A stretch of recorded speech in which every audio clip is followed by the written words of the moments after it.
Lisa's frantic call reveals my father's plot to destroy me, fueled by a desire for money. Amidst this chaos, I focused on securing Cherry's future, enrolling her in the prestigious Golden Sunshine School. A surprising lack of scrutiny for Cherry's admission raises questions, especially when it becomes clear that powerful people are involved. This is confirmed when Justin Hunt, who claims he provided a recommendation letter for Cherry's place at Golden Sunshine, arranges a lunch meeting. However, the meeting takes an unexpected turn when Justin arrives alone, leaving me disappointed and suspicious. I had specifically asked him to bring his son Pete, yet he didn't. Why did Justin agree to bring Pete and then fail to do so? What is he hiding? What is the true extent of my father's plan, and how will he attempt to destroy me? What powerful influence was used to get Cherry into Golden Sunshine? And why was it done so quickly and secretly?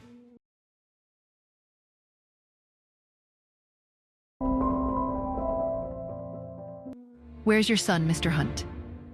My voice was steady. Justin took a slow sip of his coffee before responding smoothly. He has classes, of course. There was no Pete, just Justin. A quiet sigh. Reaching for the coffee in front of me, I took a sip. Justin raised an eyebrow. That's Hacienda La Esmeralda? Quite rare? I barely blinked. Tastes like coffee. He chuckled. You have no appreciation for the finer things, Miss Smith. Before I could respond, a waiter entered, setting down an exquisitely arranged plate in front of him. Great, I said flatly, eyeing the dish. We can leave when you're done. Justin picked up his fork before replying. I ordered 6 more courses. You're joking. Justin took a slow, deliberate bite. After a few minutes of silence, he finally broke it. So, how's your daughter? Adjusting well? His tone was casual. She's fine. He leaned forward slightly. And your new family? Settling in nicely? I exhaled. My patience was running thin, and I had no interest in indulging in his probing questions.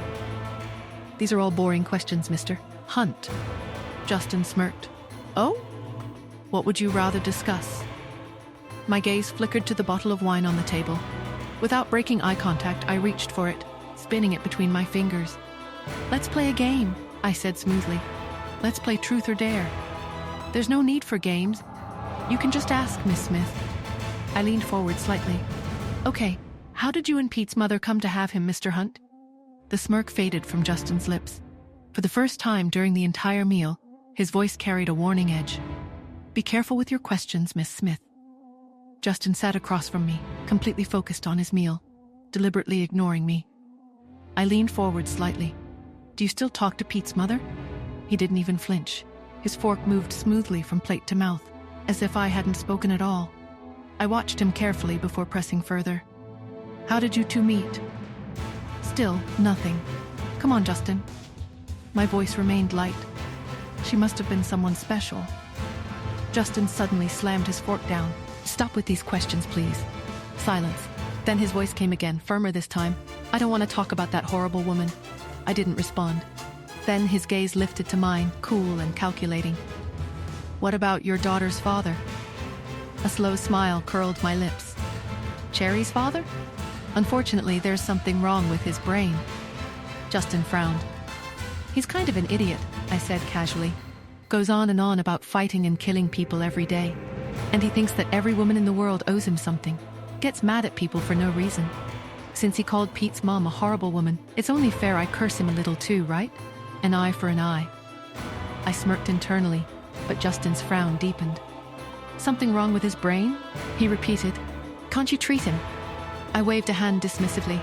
He's very ill. I can't cure him. Justin exhaled, shifting uncomfortably in his seat. There was something about my answer that unsettled him.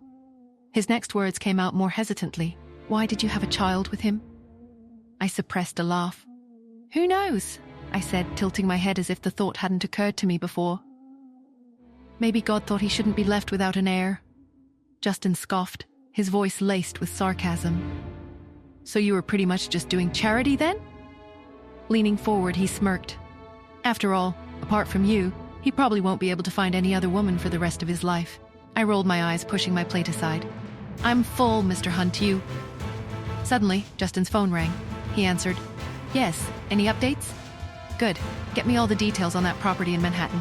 Yes, immediately. And have the legal team review the zoning laws. He placed the phone back down. Real estate in New York? I asked, raising an eyebrow. Not a great time for it, Mr. Hunt. I'd consider the stock market instead right now. Tech stocks, specifically. There's a lot of potential there. Justin chuckled, a hint of sarcasm in his voice. Ah, so you're a stock market broker now, Miss Smith, giving me investment advice between courses? I appreciate the concern, but I think I'll stick to what I know. Besides, property is a tangible asset. Unlike those fleeting digital trends, I'm not done yet. Before we continue, I said, pausing, I wanted to thank you for the recommendation letter for Cheryl. It meant a lot. Justin smiled, a softer expression than he'd shown all meal. It was my pleasure. I adore Cherry. She and Pete get along so well. If Pete had a sister, I imagine she'd be just like Cherry. I scoffed, pushing back my chair. Take your time to eat. I'll leave first. Justin, leisurely cutting into his next bite, didn't even glance up. Is this how the Andersons treat people they've agreed to have lunch with? With a sigh, I sat back down, crossing my arms as I watched him. My gaze flickered with something unreadable. 2 hours later, Justin finally placed his utensils down, dabbing the corners of his mouth with a napkin. I straightened immediately. Finally, I waved at the waiter. Check, please. The waiter smiled politely. Mr. Hunt has already taken care of the bill. I blinked, turning toward Justin. It's my treat this time, he said smoothly. You can treat me next time. I narrowed my eyes suspiciously. Next time? I followed him out of the private room, my mind already planning a million ways to ensure there would be no next time. Suddenly my phone rang. Pulling out my phone, I quickly answered. Miss Smith, you need to come down to the school immediately. Something happened to Cheryl. My entire body tensed. What happened? Please just come as soon as possible. I turned to Justin. I have to go. He frowned. What's wrong? My legs moved, but they felt like lead, each step a struggle against the crushing weight of maternal terror. The teacher's words, though spoken softly, hammered against my skull. Something happened. A word that could mean anything, everything. My breath hitched, a ragged, uneven sound. What happened? Was she hurt? Was she scared? Who did this? The simple truth was, in that moment, I was a mother consumed by a single, terrifying thought. My baby, my child. I will burn the world down to keep her safe.